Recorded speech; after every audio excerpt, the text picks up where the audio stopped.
क्या आप मूवी को लाइक कर सकते हैं? मूवी के स्टार्ट में हमें बताया जाता है जापान की एक मिथिकल रानी के बारे में। उस रानी के पास जिंदगी और मौत देने की पावर थी।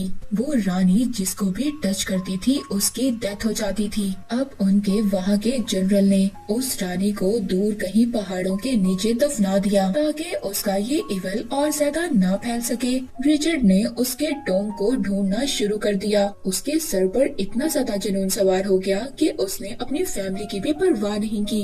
रिचर्ड की एक बेटी भी थी लारा, जिसको वो अकेला छोड़कर चले गए थे। और अब हमें मूवी में लारा दिखाई जाती है जो कि एक बॉक्सर बन गई थी। साथ ही वहाँ के ऑनर आते हैं और कहते हैं कि तुम्हारी मेंबरशिप फी अभी भी बाकी है। यहाँ से हमें लारा की स्टोरी के बारे में पता चलता है कि लारा के फादर जो रिचर्ड थे, जो उस रानी की तलाश में निकले थे, वो कभी वापस आए ही नहीं। और फिर इसके बाद वहाँ की गवर्नमेंट ने ये अनाउंस कर दिया कि वो मर चुके हैं। पर लारा के पास पैसों की कमी नहीं थी। उसके फादर ने उसके लिए बहुत सारी प्रॉपर्टी छोड़ी थी, पर वो इस बात को मानने के लिए तैयार ही नहीं थी कि उसके फादर की डेथ हो गई है। उसके फादर की बिजनेस पार्टनर भी बार बार उसको समझाती थी, मगर फिर भी लारा प्रॉपर्टी के पेपर साइन करने से इनकार कर देती है। उसको अभी भी ये उम्मीद थी कि उसके फादर जिंदा है। लास्ट में उसके फादर की बिजनेस पार्टनर उसको साइन करने के लिए मना लेती है। अगर वो ऐसा ना करती तो उसकी सारी प्रॉपर्टी ऑक्शन में चली जाती। साथ ही साथ जब वो पेपर साइन कर रही थी तो उसको ये भी पता चलता है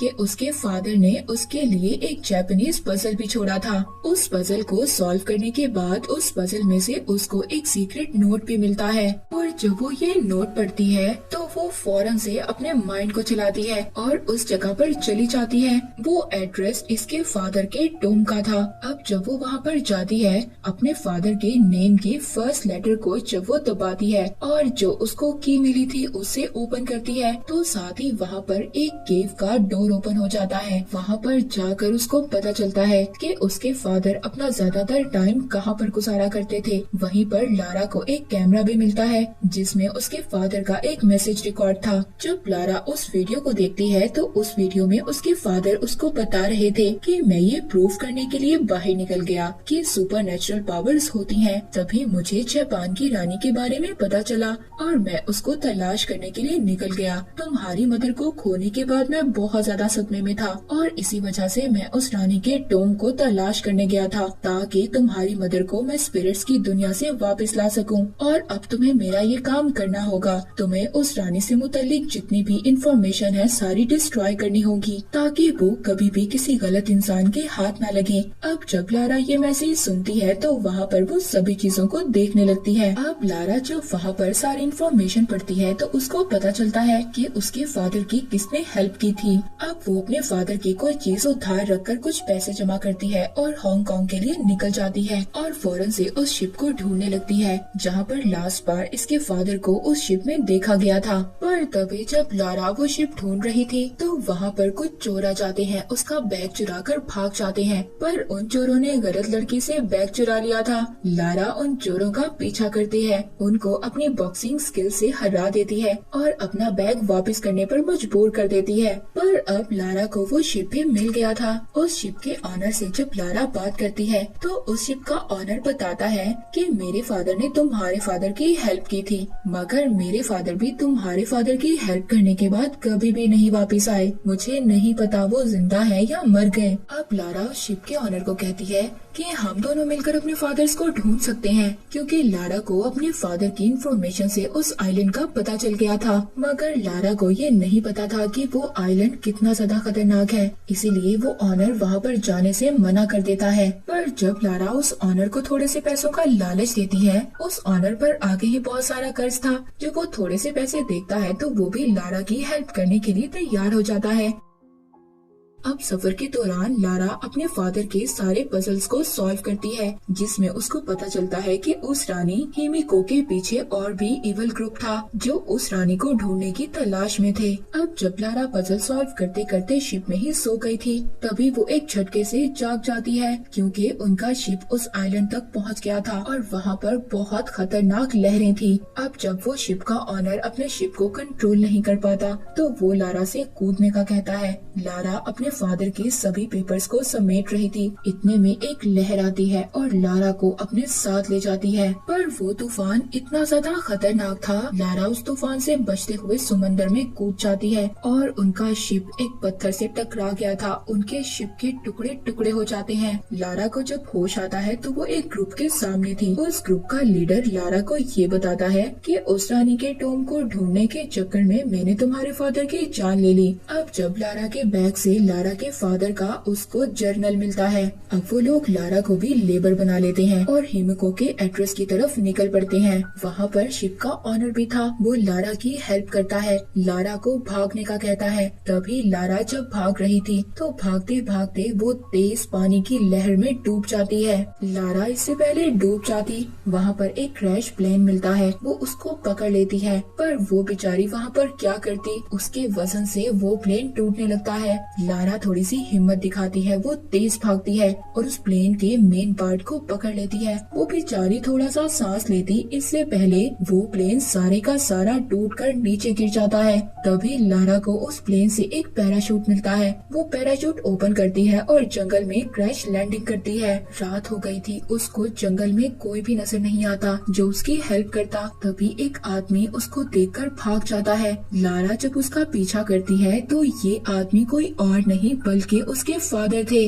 लारा के फादर अपनी बेटी को इतने सालों बाद देखकर बहुत ज्यादा खुश होते हैं। उनकी आंखों से आंसू आ रहे थे। पर जब सुबह होती है तो लारा उस ग्रुप के बारे में अपने फादर को बताती है कि उन लोगों ने उसके फादर की बुक ले ली थी जिसमें सारी इन्फॉर्मेशन लिखी हुई थी। तो उसके फादर ये सुनकर बहुत ज्यादा नाराज होते हैं। कहते हैं, लारा तुमने मेरा मैसेज नहीं सुना, मैंने उसमें कहा था कि तुम्हें इन चीजों को डिस्ट्रॉय करना होगा और अब तुम्हें पता है पूरी दुनिया खतरे में है।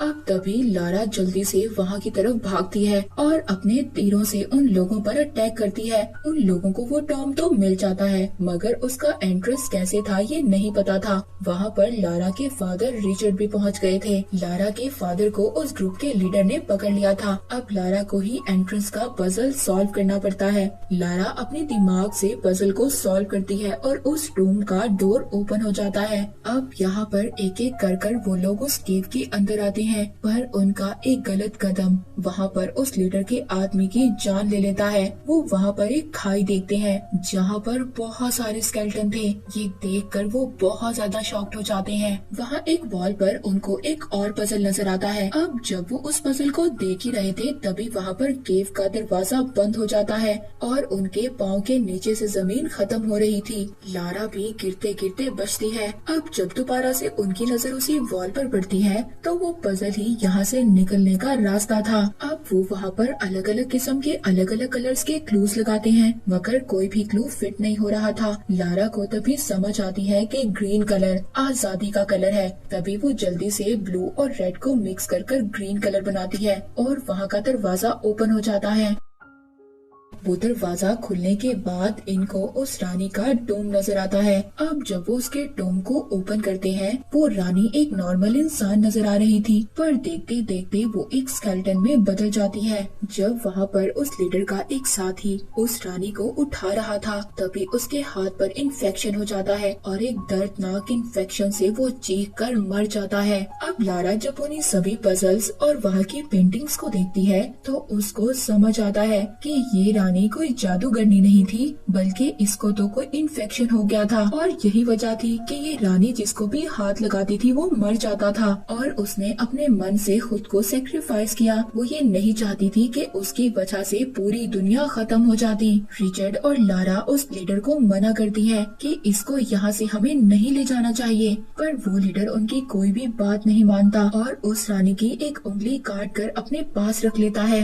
अब वो लीडर तो उस रानी की एक उंगली ले गया था, पर तभी वहाँ पर रानी के वॉरियर्स आ जाते हैं। वो लारा पर अटैक करते हैं, पर अब एक वॉरियर के टच करने से लारा के फादर रिचर्ड को इन्फेक्शन हो गया था। लारा जब अपने फादर के पास आती है तो उसके फादर उसको समझाते हैं कि हम में से यहाँ पर एक को रहकर इस टॉम को डिस्ट्रॉय करना होगा ताकि कोई भी दोबारा इस टॉम को ढूंढ ना सके। और वैसे भी बेटा अब मैं नहीं बच सकता, तुम्हें मुझे यहाँ पर छोड़कर जाना होगा। लारा जब ये सुनती है जिसको इतने सालों बाद उसके फादर मिले थे। वो बहुत ज्यादा टूट जाती है और बहुत ज्यादा रोती है, पर अब वो अपने फादर को आखिरी गुड बाय कहती है और वहाँ से उस लीडर वोगल को ढूंढने लगती है। लारा को वो लीडर मिल जाता है। लारा उसकी खूब पिटाई करती है, पर वो लीडर लारा को भी मार रहा था। वो लीडर जो रानी की फिंगर लाया था। लारा उस उंगली को उस लीडर के मुंह में डालकर उन्हीं स्केलेटन के दरमियान में उसको फेंक देती है। तभी वहाँ पर टॉम भी ब्लास्ट हो जाता है।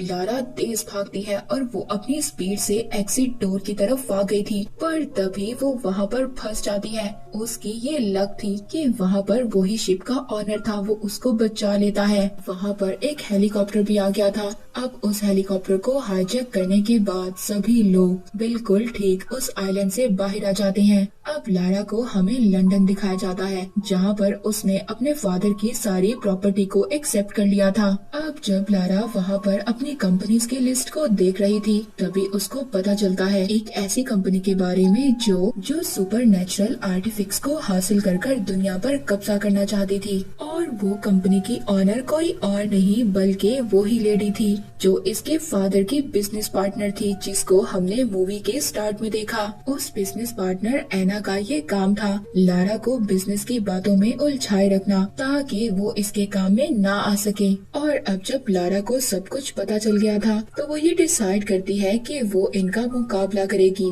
और ऐसा कभी भी नहीं होने देगी। और इसी के साथ ये मूवी यहीं पर एंड हो जाती है। Thank you for watching.